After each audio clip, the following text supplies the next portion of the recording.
80 extra places under the Bought Place scheme for private residential care homes for PWDs, 220 places at special childcare centers, 100 places at day activity centers, and 50 places at hostels for severely mentally handicapped persons.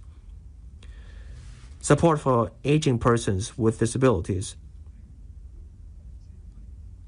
In 2026, the government will progressively introduce one-stop support and care services at hostels for severely and moderately mentally handicapped persons,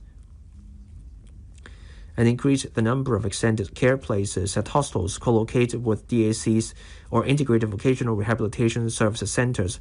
These measures will free up about 700 day rehabilitation training places, providing day training for PWDs living in the community and easing the pressure on carers. Social development.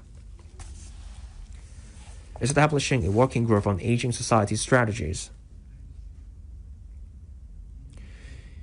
Aging is a global issue. By 2046, people aged 65 and above will make up 36% of our total population. To tackle challenges of an aging society, the government will set up a working group on aging society strategies under the steer of the Deputy Chief Secretary for Administration to coordinate the efforts of various bureaus in formulating the relevant strategy responses. Aside from covering areas such as elderly care, healthcare, housing, culture and leisure, and gerontechnology, the working group will consider promoting the further development of silver economy. The working group will take into account the views of the Elderly Commission, and this work will involve all 15 bureaus in the work. The report will be submitted next year. Promoting women's development. We will increase the annual funding of the Women Empowerment Fund from $20 million to $30 million. Next year, the government will also host the second Family and Women Development Summit, Hong Kong, promoting fertility. The current term government has shifted from the previous non-interventionist policy. In 2023, the government launched a package of measures.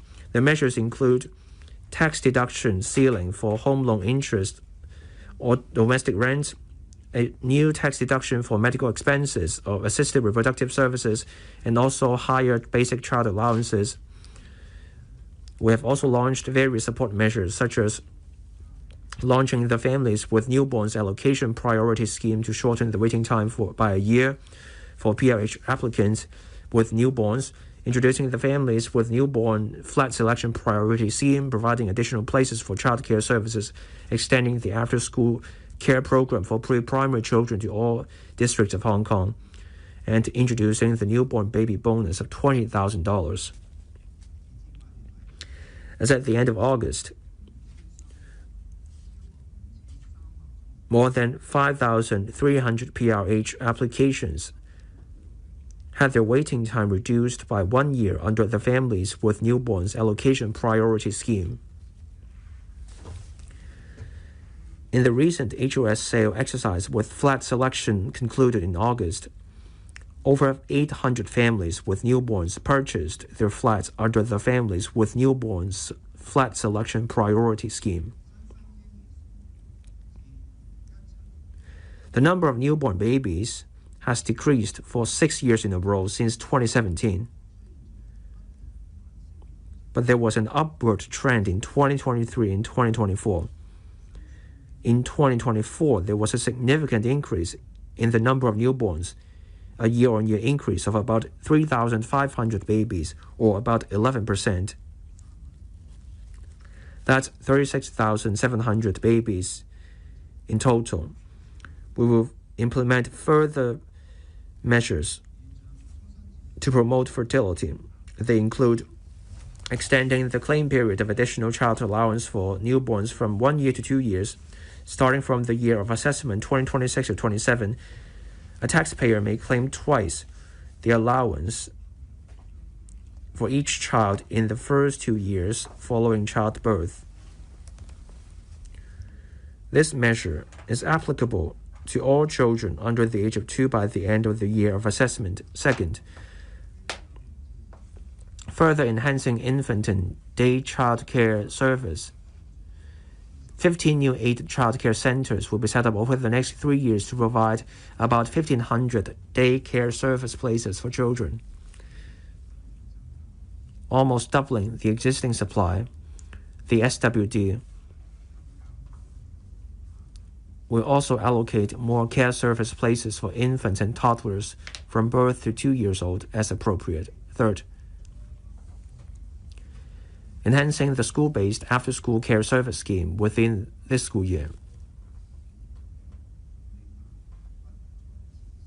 by removing the cap on the number of places to make it easier for parents to take up jobs. Fourth, setting up dedicated counters for pregnant women to facilitate the waiting for medical services. The PHC Commission will work with the Family Planning Association of Hong Kong, the MCHCs under the DH, as well as the obstetrics and gynecology departments of the HA in enhancing health education and services for women during pre-pregnant pregnancy, as well as antenatal and postnatal stages, providing them with practical information. The Council on Human Reproductive Technology has also made amendments to the legislation. While the HA will continue to increase the service quota for assisted reproductive service from 1,100 treatment cycles 2 years ago to 1,500 treatment cycles in 2025 to 2026. We will also foster a family-friendly culture. We will continue to encourage more employers through the Good Employer Charter to adopt family-friendly employment practices. The government will set up an integrated family service center in Kutong North NDA in the northern metropolis to support families and children in the area. We will support and educate divorced or separate parents to collaborate in shouldering continuous and joint parental responsibilities in raising the children. We will also offer transitional support to young people who no longer receive residential childcare services but lack family support. To complement the implementation of the mandatory reporting of child abuse ordinance, the government has promulgated the Guide for Mandated Reporters to assist mandated reporters in mastering child protection principles, and will continue to provide training and relevant resources for specified professionals from the social welfare, education, and healthcare sectors. The EDB will step up promotion of positive parenting education. For children with special needs receiving on-site preschool rehabilitation services, the government will provide bridging and support services during their first term in primary school. Support for ethnic minorities.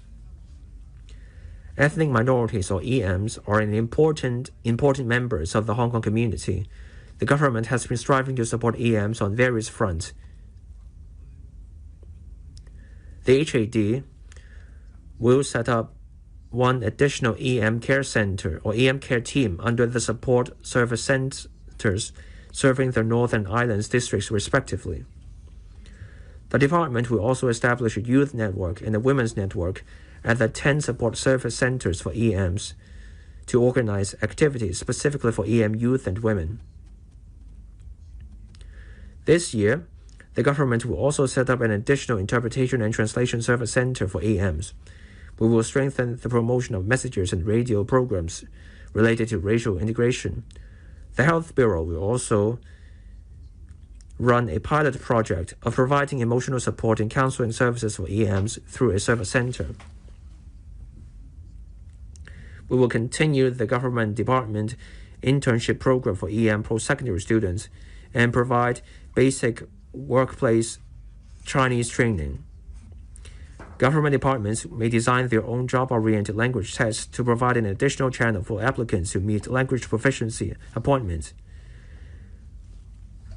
We will also continue to disseminate government recruitment information to EMs to attract talent from different backgrounds to join the civil service.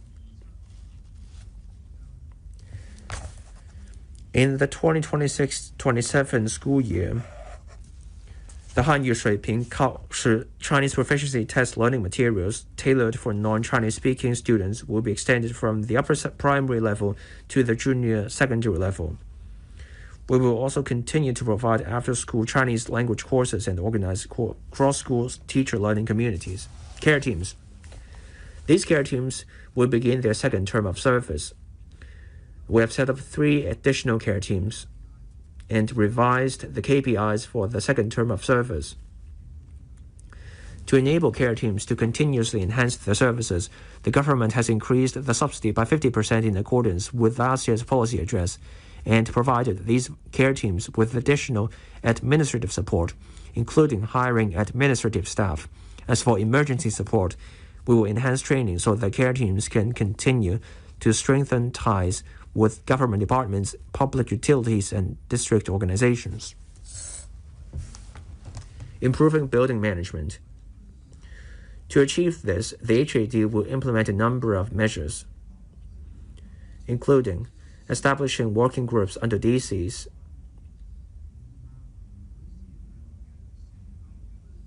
to share experience, expanding the pilot scheme on joint property management to other districts based on its effectiveness, and reviewing the building management ordinance. We will enhance the inspection and testing procedures for handling water seepage problems by using technology to expedite the identification of the seepage situation and delineate the responsibility, requiring owners to inspect and rectify within a specified time. Otherwise, the government will take further action and recover costs from owners. This will prompt owners to fulfill their obligations in properly maintaining their properties. For old buildings, we will also introduce an Internet of Things fire detection system to replace traditional fire service installations and equipment. Closing remarks. Today, Hong Kong is at the critical juncture of advancing from stability to prosperity. We are moving through an economic transition. This is an irreversible process. This is an essential process for a stronger and more robust economy in the future. Over the decades, Hong Kong has undergone multiple economic transitions. Once, the bustling Sheung Wan night market sold paraffin lamps that were big business until modern malls made them unnecessary. Bustling factories that once competed for female labor have since relocated their production lines to the mainland, opening new horizons for the manufacturers. Pagers, once a common sight in every hand, have been replaced by smartphones,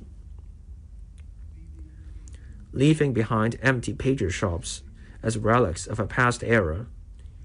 Each change brought a stronger economy and higher income for the people. These transformations were possible because generations of Hong Kong people have worked hard, stayed flexible, and never given up. That grit is part of our DNA.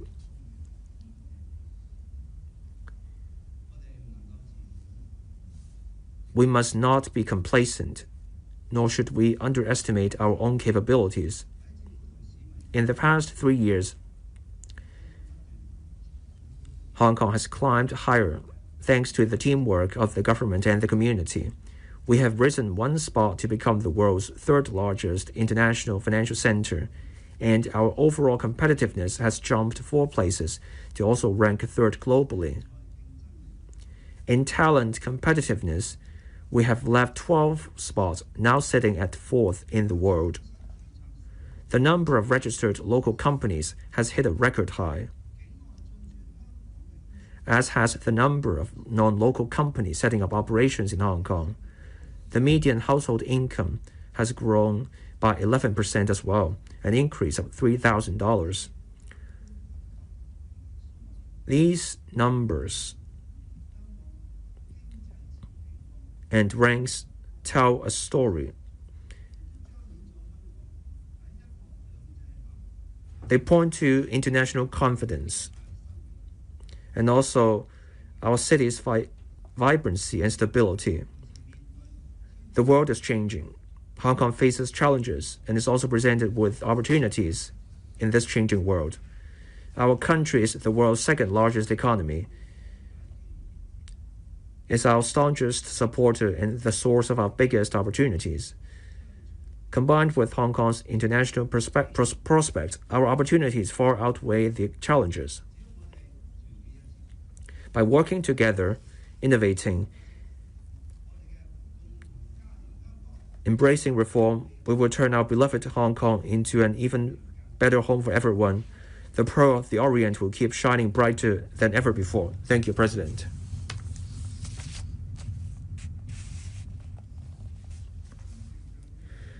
The Chief Executive has delivered the policy address to the Council and now leaves the chamber. Members, please stand up.